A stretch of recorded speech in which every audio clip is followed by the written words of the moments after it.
write for animation. I guess that's where we got started.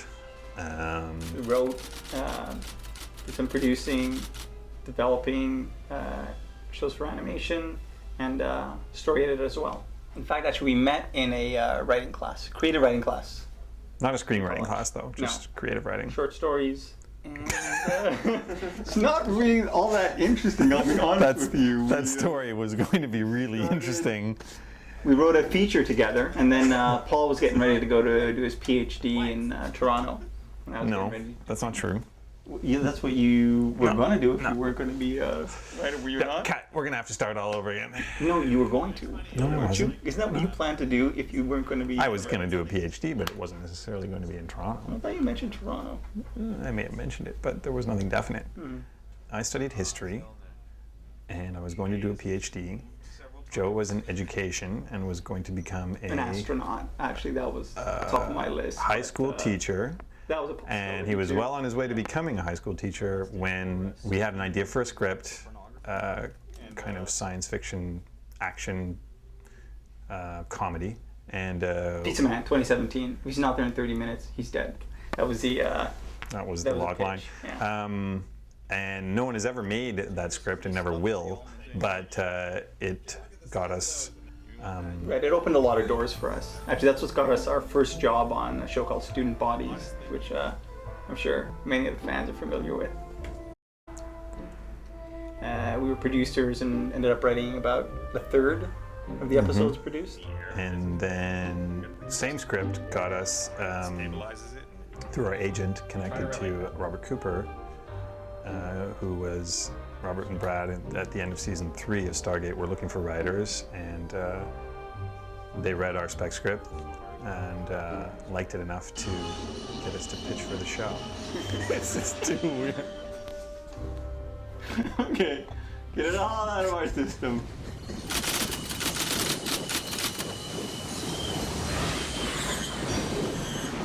We've written approximately 35 episodes for Stargate to date.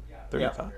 Well, to be honest, we wrote for the first 3 years we worked on the show. We wrote scripts together, but this year, just because we've been so pressed for time and we've had to essentially produce 40 hours of television, for the first time we've been actually writing scripts separately, or first drafts separately, and then pitching them back and forth and doing passes on one another's drafts. Before we used to just. It was good creatively because we would bounce ideas off each other. We would write together in the room, just kind of run dialogue with each other and things like that. So that was always good. This year it's been more just about splitting the workload because the workload has been so heavy.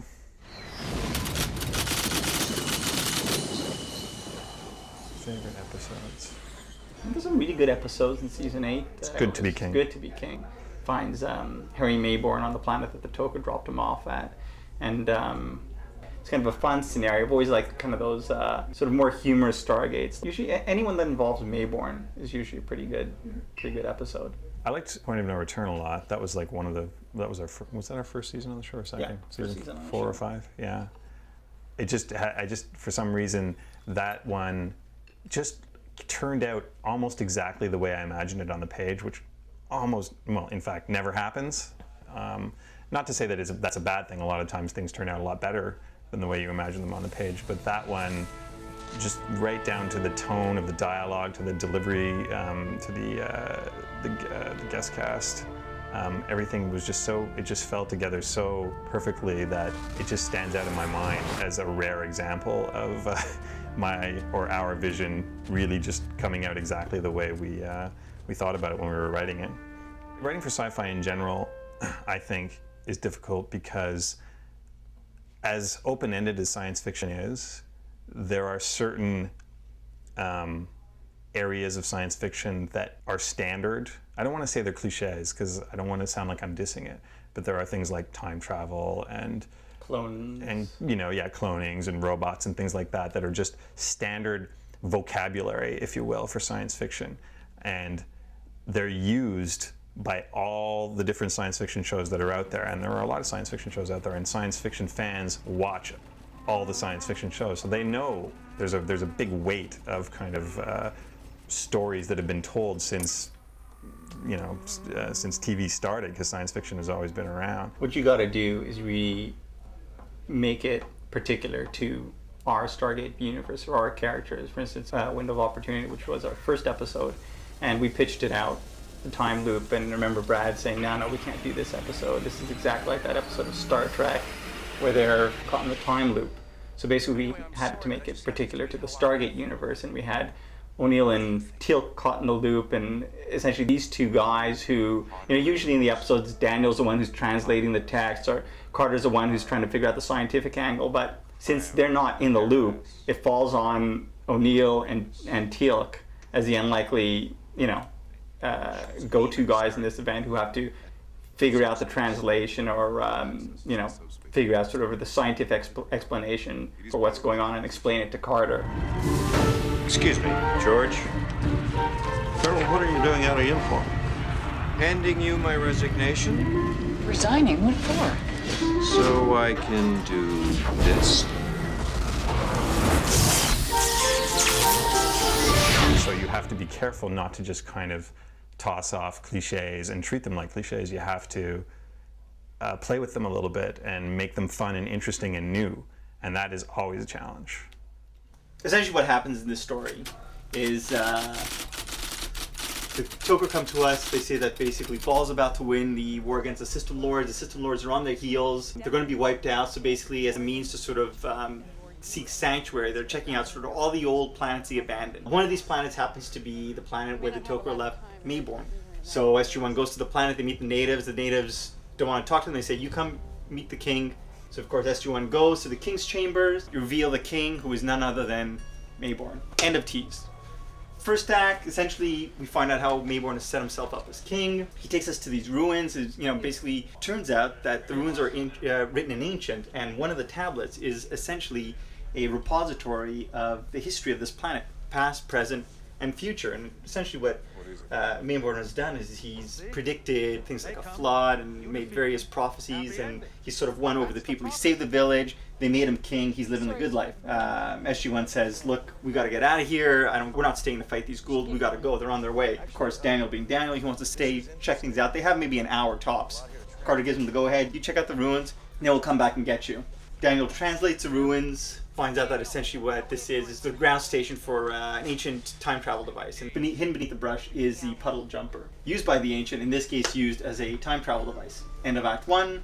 O'Neill arrives on the scene because we need an ancient to operate the puddle jumper. He takes it out for a spin and ends up crashing it. He says, look, abandon it for now. We got to get off the world. The ghouls are on their way. But at the end of the second act, they end up surrounded by natives who don't want their king to leave. Pick it up in Act 3. SG-1 is in a cell. They're cooling their heels. Mayborn feels bad, but he doesn't want to leave. His people, his rule, his wives. So basically, O'Neill says, look, there's no guarantee even you'll survive this ghoul attack. So Mayborn gives in. He says, okay, fine. So he gives a big speech to his people, says goodbye. He and SG-1 head to the Stargate. And of course, by the time they get to the Stargate, they see the Gould stepping through.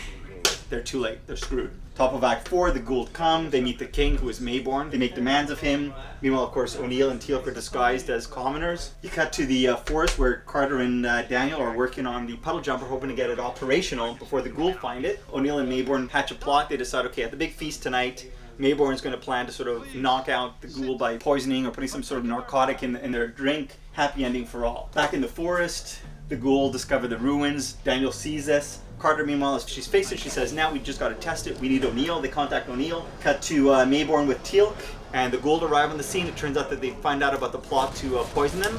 They discover Teal'c in disguise, and they decide that they're going to kill Mayborn and Teal'c. So this is where you, the fans, come in. This is the make up the fifth act contest. Unless you have a really good idea.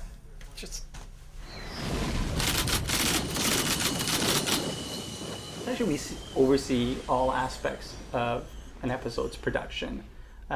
We get the script, we'll do a pass, we oversee the concept meeting where all the department heads get together, the art department, props, visual effects, etc. We go through the script, scene by scene, decide what we want to do in the various scenes. And then we take meetings with the various individual departments.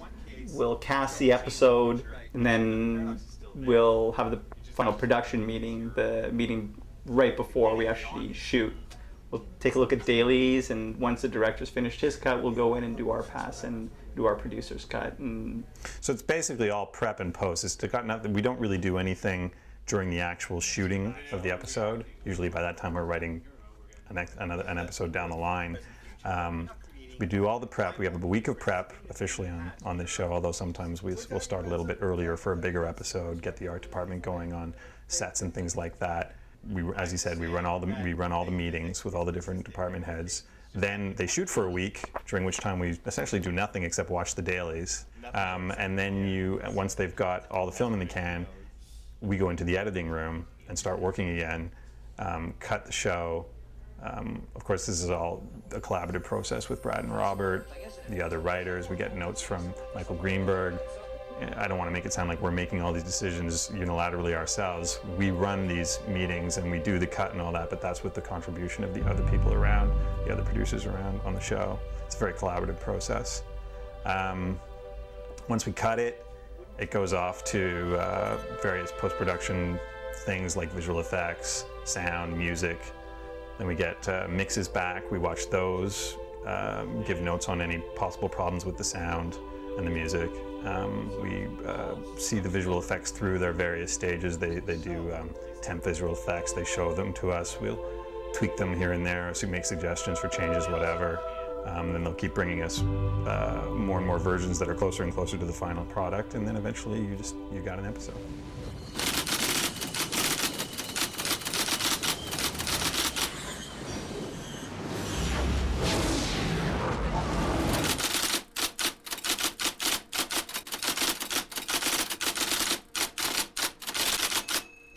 they have a lot of leeway, especially Richard Dean Anderson.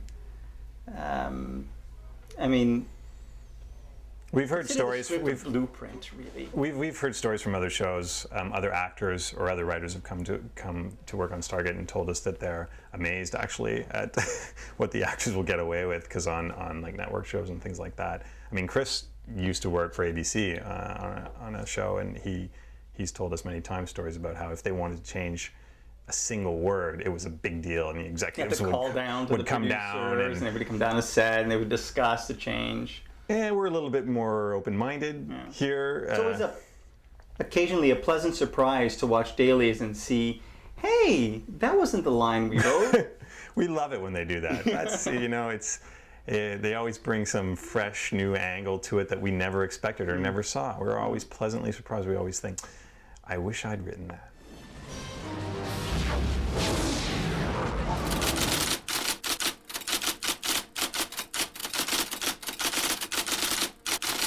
That's a very good question, Jeff. Lovable the furlings. Boy, so many times we've tossed around ideas for the furlings. Never gets much past the idea of little bears dancing in the woods going...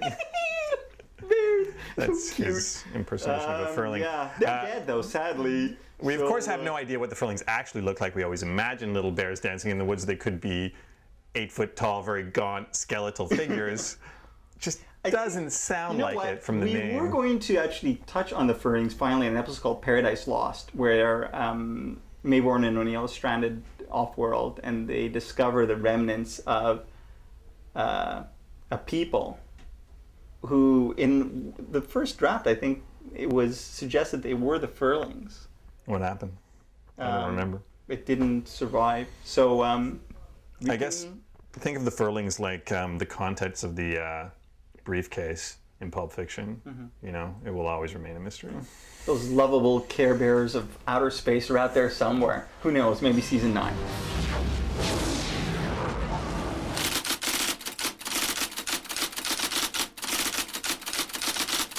For the last time, I remember mentioning this once, and basically I was raked over the coals online. They were like, of course it exists. It stands for, I don't know what they said it stood for, but apparently Brad and Robert made it up, and originally the acronym was NRD, not a real department, and they changed it to NID because they felt it sounded better. So NID, the National Intelligence Directorate. Of course he's lying. It does stand, it is a real department. We're just not at liberty to tell you what it stands for.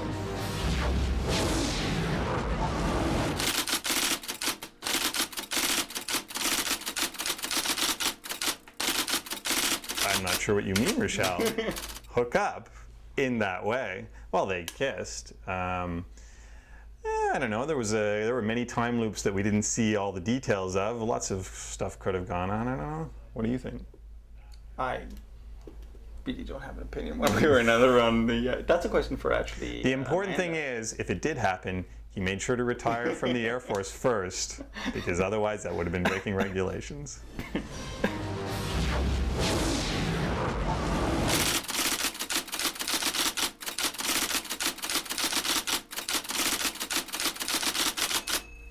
To be honest, even if ideas are dismissed or they're really shelved, and they're usually. So the short answer is every idea we've ever had has found its way into an episode in one way or another. Yeah, just because eventually.